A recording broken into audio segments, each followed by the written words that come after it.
The morning sun rose over New York City like it had done a million times before. People walked to work. Children went to school. Coffee shops filled with tired workers looking for their morning drink. Nobody looked up at the sky. Nobody had any reason to. 8,000 light-years away. The Valorian Empire had been watching Earth for 50 years.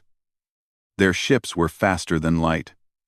Their weapons could melt mountains. They ruled 17 star systems, and billions of creatures bowed before their power. To them, humans were nothing. Just another primitive species on a small blue planet, too stupid to know their place in the universe. High Commander Zelthos stood on the bridge of his flagship, the Eternal Dominion. He was tall and thin, with gray skin and 4 eyes that never blinked.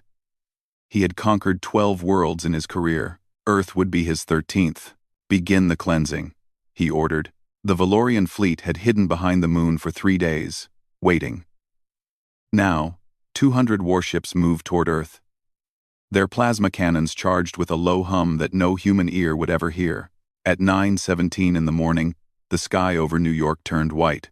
A beam of pure energy struck Manhattan, and everything within 5 miles simply stopped existing. The Empire State Building, Central Park, millions of people going about their ordinary lives, gone in less than a second. The same thing happened in London, in Tokyo, in Mumbai, in Moscow, in Sao Paulo. 12 major cities burned before anyone understood what was happening. Maria Cole was in Washington when the attack began. She was a general in the United States Army. 52 years old. With gray hair, she refused to die, and scars on her hands from wars most people had forgotten. She had been walking into the Pentagon for a morning meeting when the first beam hit the city. The blast threw her through a window. Glass cut her face. Fire burned her uniform. But she got up. She always got up. Around her, the Pentagon was in ruins. Half the building was gone. Smoke filled the air so thick she could barely breathe. She heard screaming, crying, the sounds of a world ending. But she also heard something else. She heard her soldiers calling out to each other, helping each other, fighting to survive. Maria found a radio under a collapsed desk. She wiped blood from her eyes and pressed the button. "This is General Maria Cole. All units respond. We are under attack. This is not a drill. I repeat, this is not a drill." The responses came in slowly. Broken voices from broken places. The president was dead. The vice president was dead. Half of Congress was dead. But the military was still alive. Hurt, bleeding, but alive.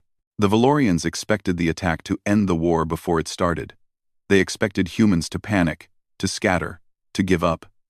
They had seen it happen on a dozen other worlds. Primitive species always broke when they saw the power of the Empire. But humans were not like other species. Within hours, Maria had gathered what remained of the military command.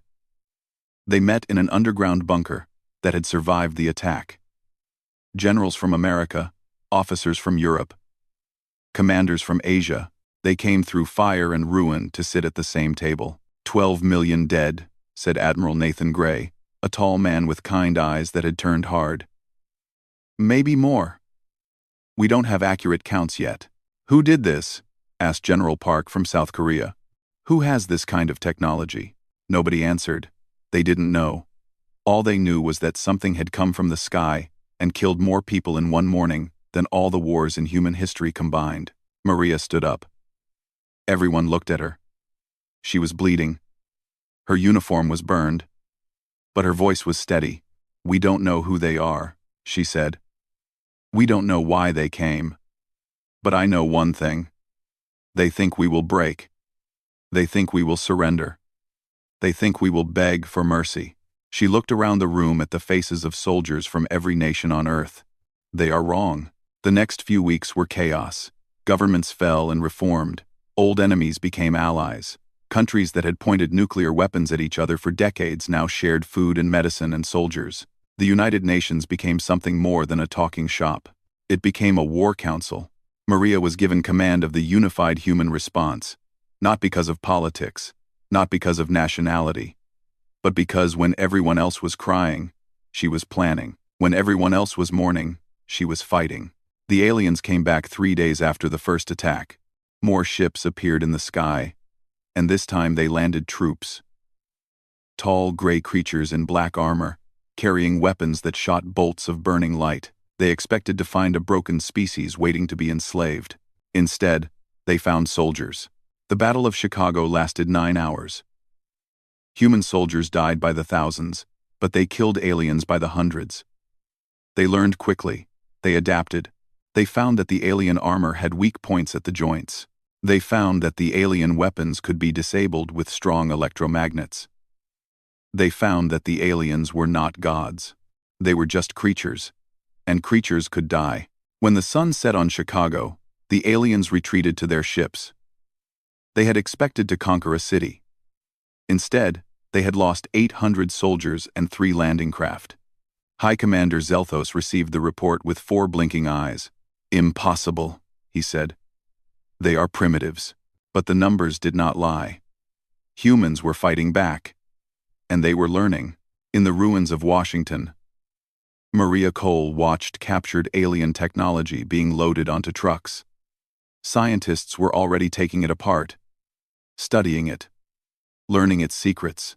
A young engineer named Helen Morris had figured out how the alien power cells worked in less than 6 hours. A pilot named Amy Brooks had climbed into a crashed alien fighter and was already figuring out the controls. "They thought this would be easy," Maria said to Nathan Gray. "They thought we would just die." Nathan nodded. "What do we do now?" Maria looked up at the sky. Somewhere up there, the aliens were regrouping. Somewhere up there, they were planning their next attack. They thought Earth was full of victims waiting to be harvested. They had no idea what they had woken up. "Now," Maria said, "we show them who we really are." The first phase of human resistance had begun. The aliens had wanted a quick war. They would get a long one. They had wanted slaves. They would get soldiers. They had wanted Earth. They would get hell. 6 months passed. The world changed in ways nobody could have imagined. The Valorian Empire sent more troops, more ships, more weapons. They burned more cities and killed more people. But every time they attacked, humans learned something new. Every dead alien was studied. Every crashed ship was taken apart. Every piece of technology was examined, copied, and improved. Dr. Helen Morris worked 20 hours a day in a laboratory hidden deep under the Rocky Mountains. She had been a physics professor before the invasion. Now she was the head of the most important research team in human history. Her job was simple: take alien technology and make it work for humans. "The jump drive," she said to her team one morning, her eyes red from lack of sleep. "I think I understand how it works." The jump drive was the alien technology that let their ships travel faster than light. Without it, humans were trapped in their own solar system. With it, they could take the war to the enemy. It took Helen's team 3 more weeks to build a working prototype. It was ugly. It was held together with tape and prayers. But when they turned it on, a small metal ball disappeared from the laboratory and reappeared on the moon. Admiral Nathan Gray stood in front of the world's military leaders. Behind him was a picture of Earth taken from space.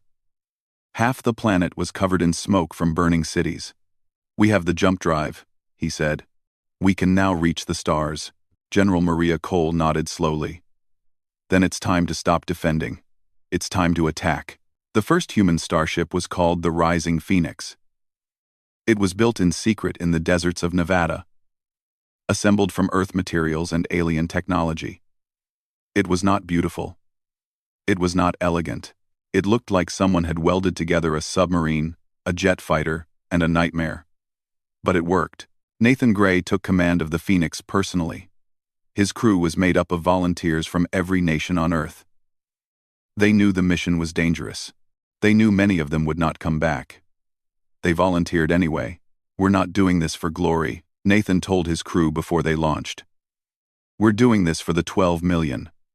For everyone we lost. For everyone who will die if we don't stop them." The Phoenix jumped into space beyond the solar system for the first time, on a cold December morning. One moment it was orbiting Mars, the next moment it was 3 light-years away. floating in the darkness between stars. The crew cheered. Some of them cried. They were the first humans to leave their home system. They were pioneers. They were also soldiers on a mission. The first target was a Valorian mining outpost on a planet humans named Kepler 442b. It was a small base with only 500 aliens and a few defensive weapons. The perfect target for humanity's first strike. Commander Daniel Cross led the ground assault. He was a young man from Texas with a calm voice and steady hands.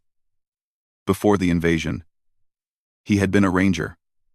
Now he was one of the most dangerous soldiers alive. The landing craft hit the planet's surface at dawn. 50 human soldiers jumped out and ran toward the alien base. The Valorians saw them coming. They opened fire. Plasma bolts burned the air. 3 humans died in the first 10 seconds.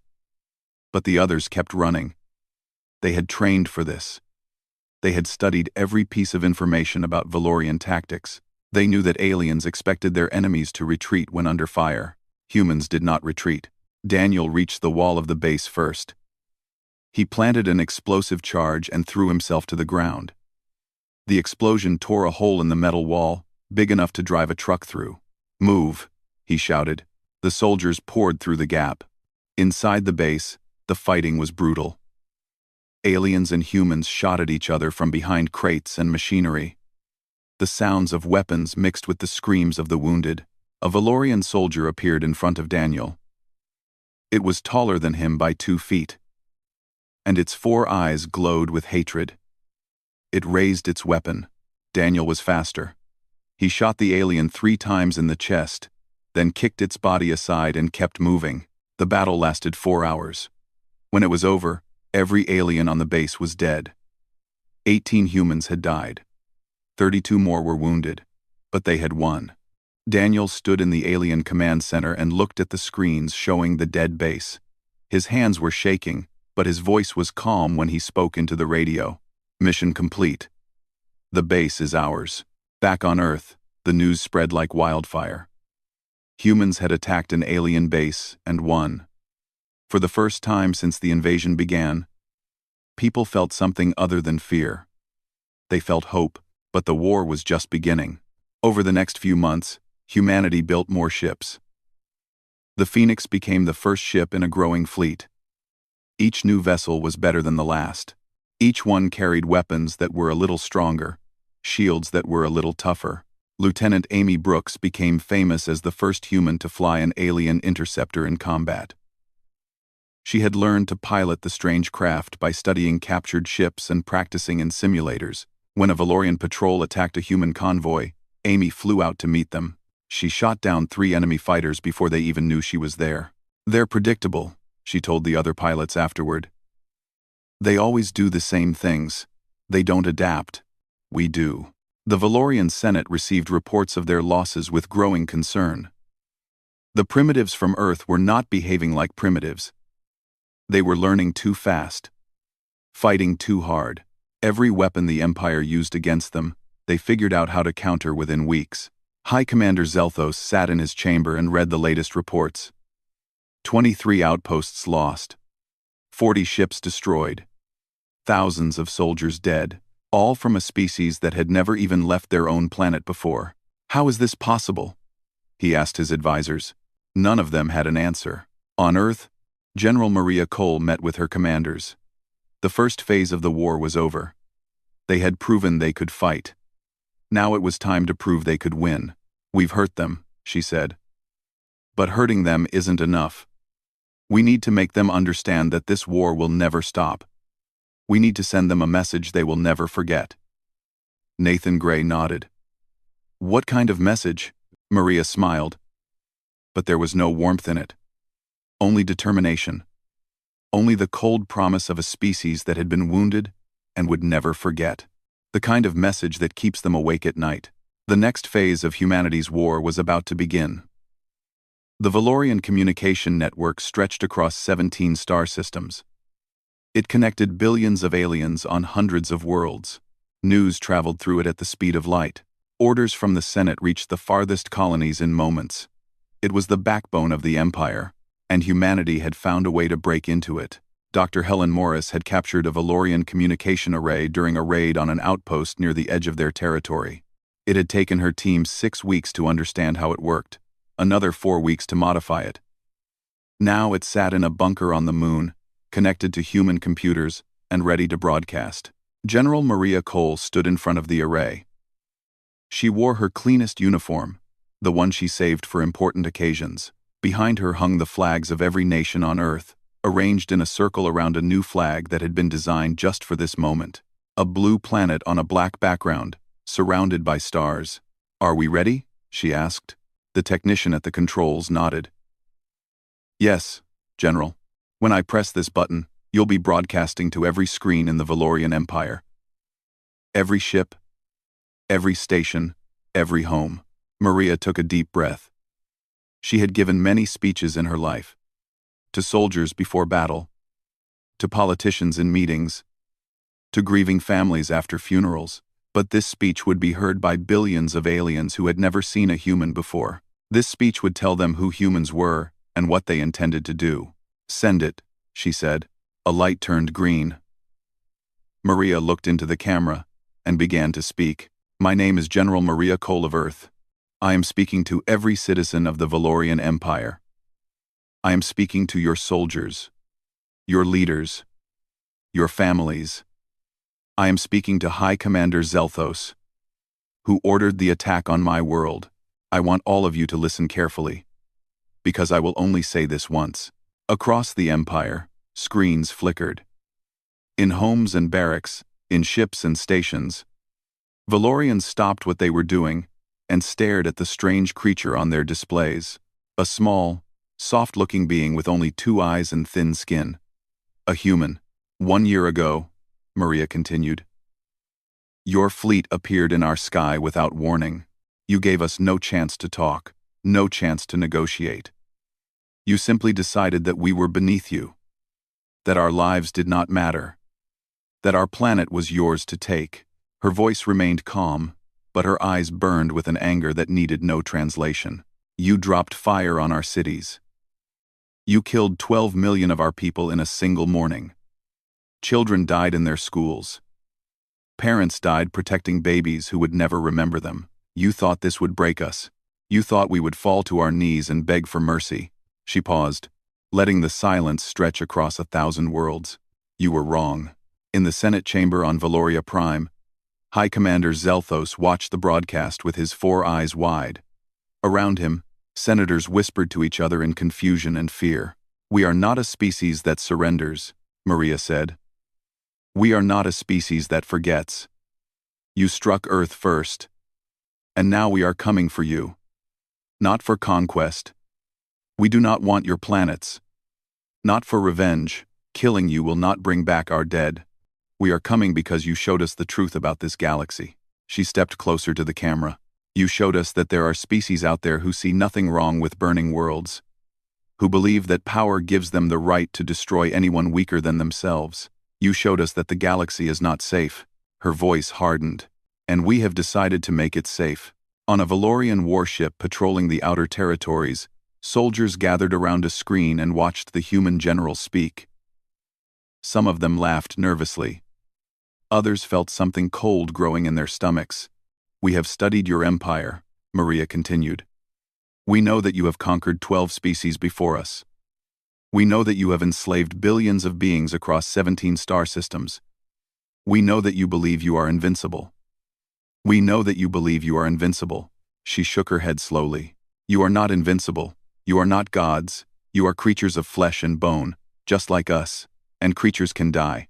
The cold feeling in those watching soldiers grew stronger. "I want to tell you something about humans," Maria said.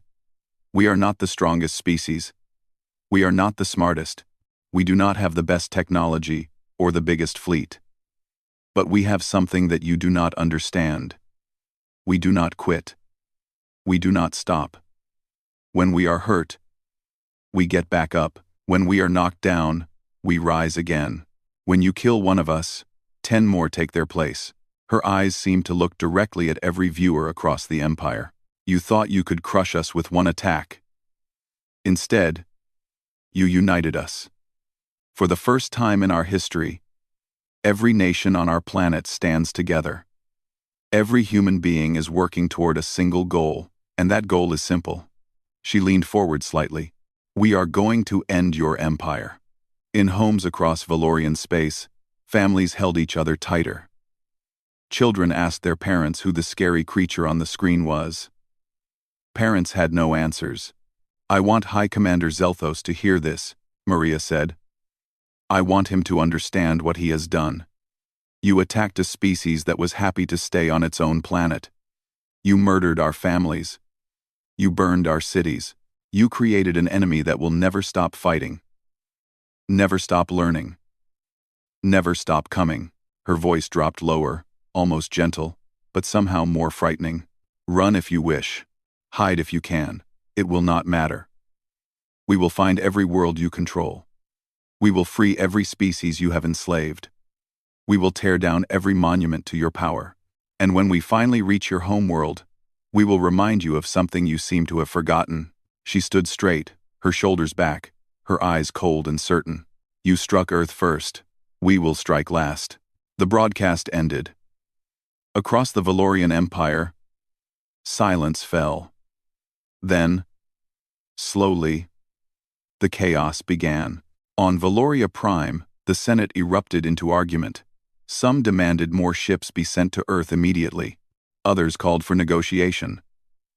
A few quietly began making plans to flee to the outer colonies. High Commander Zelthos sat in his chair and did not move. For the first time in his long career, he felt something he had never felt before, something that his species had forgotten centuries ago, when they became conquerors instead of prey. He felt fear. On Earth, Maria Cole walked out of the broadcast room.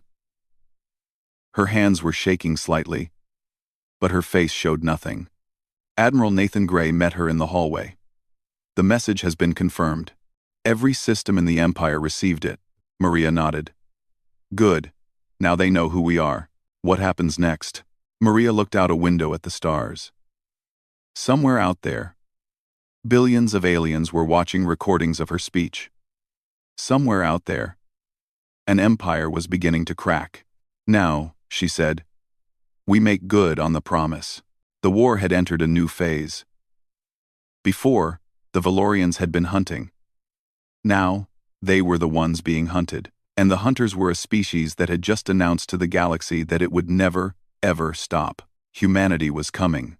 And the Empire would learn what that truly meant. The war lasted 7 years. Every year brought new battles, new victories, new losses. The names of the dead filled memorial walls on Earth until there was no more room, and new walls had to be built. Captain Lisa Moore was 28 years old when she took command of the destroyer Starfall. She was a quiet woman from Oregon who had wanted to be a marine biologist before the invasion. Now she was one of the most skilled ship commanders in the human fleet. The Battle of Arcturus Gate was supposed to be a simple patrol mission.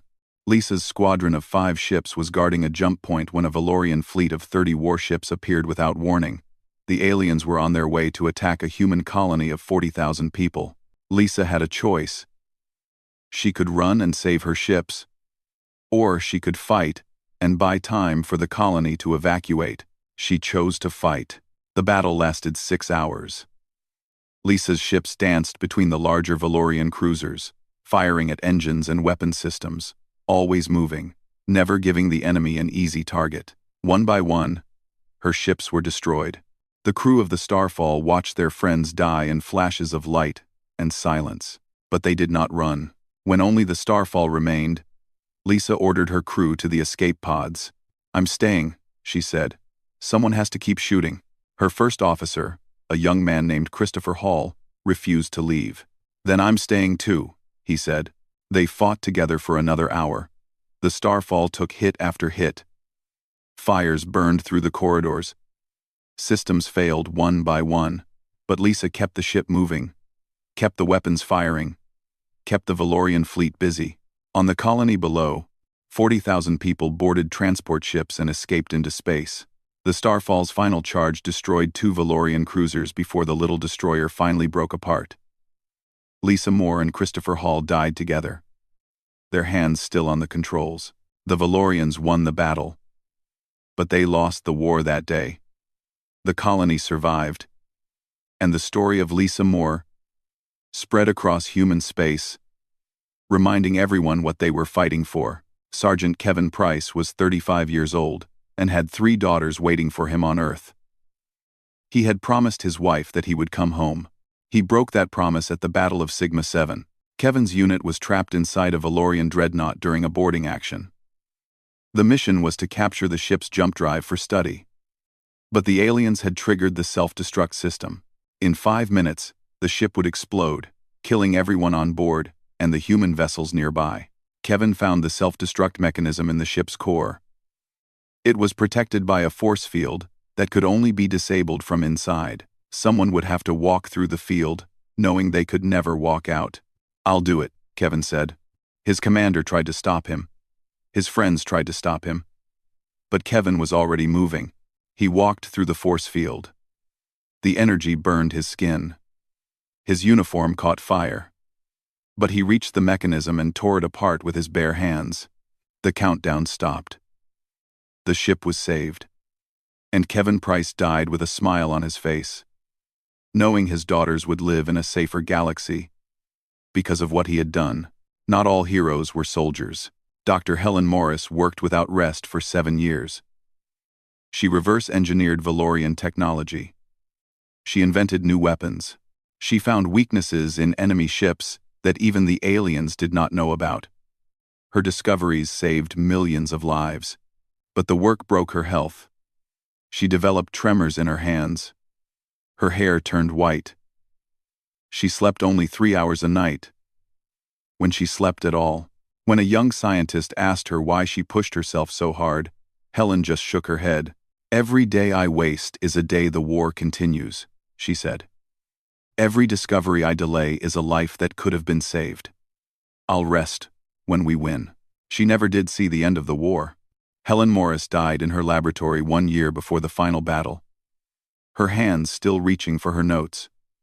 But her work lived on in every human ship, every human weapon, every human victory. The war changed when humanity stopped fighting alone. The Kreth were the first to join.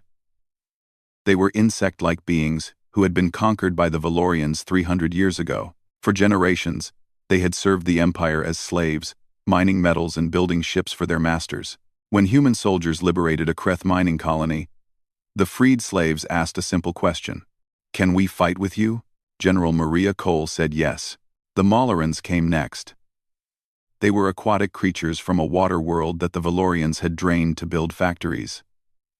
The survivors had lived in hiding for decades, dreaming of revenge they thought would never come. When they heard Maria's broadcast, they emerged from their hiding places and offered their knowledge of Valorian weaknesses. Then came the Thornari. They were silicon-based life forms, beings of living rock who communicated through vibrations in the ground. The Valorians had destroyed their homeworld and scattered the survivors across the galaxy.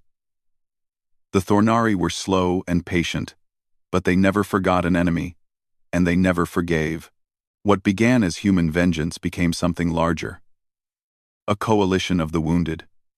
An alliance of species who had suffered under the Empire and now saw a chance to fight back. Admiral Nathan Gray stood on the bridge of his flagship and looked at the fleet around him. Human ships flew beside Kreth cruisers and Maularan submarines redesigned for space. Thornari rock ships moved slowly but carried weapons that could crack planets. "I never thought I'd see this," he said quietly. Maria Cole stood beside him. Her hair was completely gray now, and new lines marked her face. 7 years of war had aged her. But her eyes were still sharp, and her voice was still strong. "They thought they were hunting weak prey," she said. "They created a pack of predators instead." The Valorian Senate was in chaos. Half the Empire's territory had been lost. A dozen conquered species had risen up in rebellion. High Commander Zelthos had executed 3 of his own generals for failure, but nothing stopped the tide of defeats. For the first time in its 1,000-year history, the Valorian Empire was losing a war. Maria received reports from the front lines every day. Each report brought news of battles won and friends lost. She kept a list of names in her pocket, written in her own handwriting. the names of everyone who had died under her command. The list was very long now, but the end was finally in sight. The final assault on Valoria Prime, she said to her commanders. It's time. Nathan Gray nodded. The fleet is ready. 2,000 ships. Maria looked out the window at the stars. Somewhere out there was the world that had sent fire to Earth. The world that had killed 12 million people and started a war that had cost millions more. Then let's finish this, she said. The last battle was about to begin. The human fleet arrived at Valoria Prime on a Tuesday. Maria Cole had chosen the day on purpose. The invasion of Earth had happened on a Tuesday. 12 million people had died on a Tuesday. Now, on another Tuesday, the war would end. 2,000 ships dropped out of jump space around the Valorian homeworld. Human destroyers and cruisers flew beside Kreeth carriers and Maloran gunships. Thornari rock ships moved into position like mountains learning to walk. It was the largest fleet ever assembled in galactic history, and it had come for one purpose. Admiral Nathan Gray stood on the bridge of the flagship, a massive warship named the Remembrance. The name had been chosen by the crews who built it. They wanted the galaxy to remember why humanity fought. All ships report ready, his first officer announced. Nathan nodded and looked at the view screen. Valoria Prime hung in space before them. A beautiful world of green continents and blue oceans. A world of 17 billion people who had watched their empire spread across the stars, conquering everything in its path. Today, that empire would fall. The Valorians had gathered their remaining fleet to defend their homeworld. 800 warships formed a wall between the human coalition and the planet. They were outnumbered, but they were fighting for their homes. They would not go quietly. High Commander Zelthos commanded the defense from his flagship, the same ship that had led the attack on Earth 7 years ago. He had not slept in 3 days. He had not eaten in 2. He knew what was coming, and he knew he could not stop it. But he would try. All ships, open fire, he ordered. The Battle of Valoria Prime began with light. Plasma beams and missiles filled the space between the fleets. Ships on both sides exploded in flashes of fire that burned brighter than stars. The darkness of space became a storm of death. Commander Daniel Cross led the ground assault. He had commanded the first human attack on a Valorian outpost 7 years ago. Now he commanded the last attack, the one that would decide everything. Landing craft, launch, he ordered.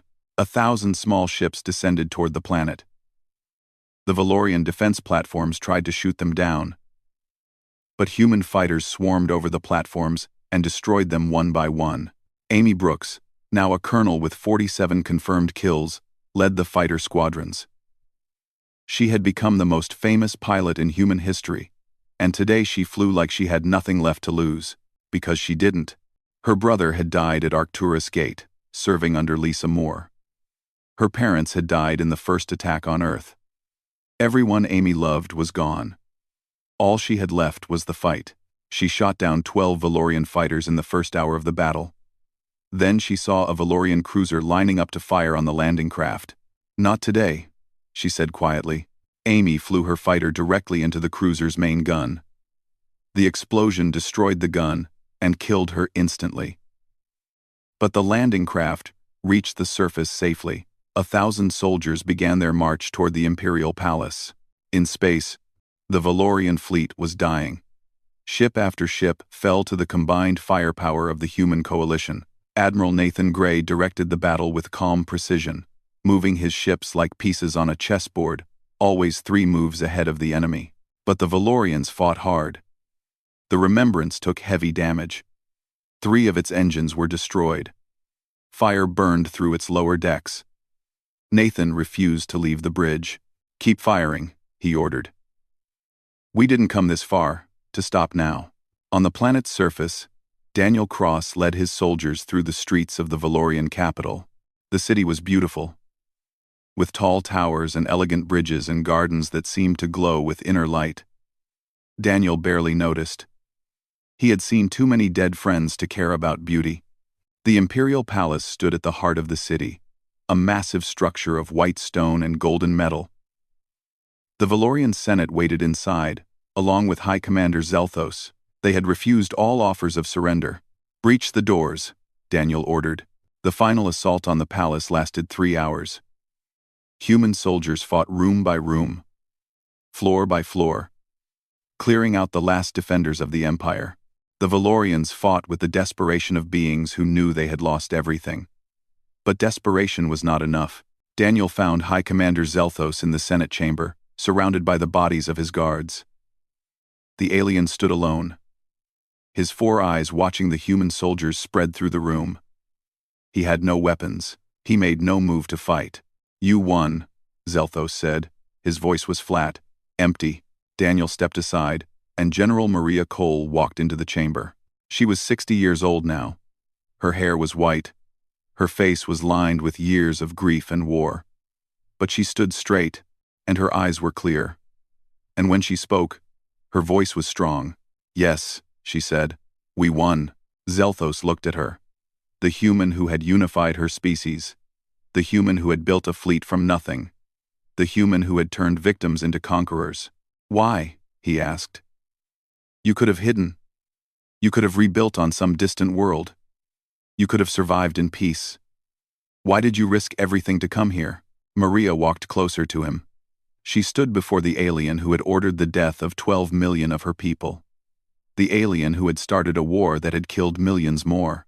"Because you taught us something," she said. "You taught us that the galaxy is full of predators. Species who see nothing wrong with destroying anyone weaker than themselves.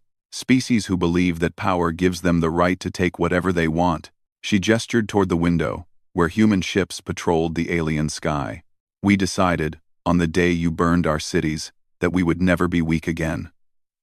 And we decided that we would never let anyone else suffer what we suffered." She met his eyes without hatred, without anger. Just certainty. "You struck first, we struck last. And now, we will make sure no one ever has to fear an empire like yours again." High Commander Zelthos was taken prisoner. The Valorian Senate surrendered. The war was over. In the weeks that followed, the coalition began the long work of rebuilding. Enslaved species were freed. Colonies became independent worlds. The Valorian Empire, which had ruled 17 star systems for 1,000 years, ceased to exist. In its place, humanity helped build something new. The Galactic Compact was an alliance of free species, bound together by shared sacrifice and a shared promise. Never again would a single species be allowed to conquer the weak. Never again would an empire rise on the bones of the innocent. General Maria Cole returned to Earth. She refused all titles and honors. She asked only for a small house near the ocean and the chance to rest. But she never truly rested. Every morning, she walked to the memorial gardens and read the names of those who had died. Millions of names. Friends and strangers, heroes and ordinary people who had become heroes because they had no other choice. One day, a young girl asked her a question. "Were you scared?" "During the war." Maria looked at the child, and then at the sky, and then at the names carved into the stone. "Every day," she said. "But I kept fighting anyway." The girl nodded, not quite understanding. Maria smiled gently. "Someday, someone might tell you that you can't do something, that you're too small, or too weak, or not important enough to matter. When that happens, remember what we did. We were a small species on a small planet, and an empire tried to destroy us. And we didn't just survive. We changed the galaxy." She put her hand on the child's shoulder. "Never let anyone tell you what you can't do. And never, ever, strike first." The child smiled and ran off to play. Maria watched her go, then turned back to the memorial. Somewhere in the galaxy, ships with human crews patrolled the stars. Somewhere, freed species were building new lives on worlds that had once been prisons. Somewhere, the children of Earth were growing up in a universe that was safer because of what their parents and grandparents had sacrificed. It had cost so much. So many lives, so many years, so much pain, but it had been worth it. The memorial stone was warm under Maria's hand. She read the names one more time, then turned and walked home. The war was over. The future had begun. And across the galaxy, Every species remembered the lesson that the Valorians had learned at such terrible cost. Never strike Earth first.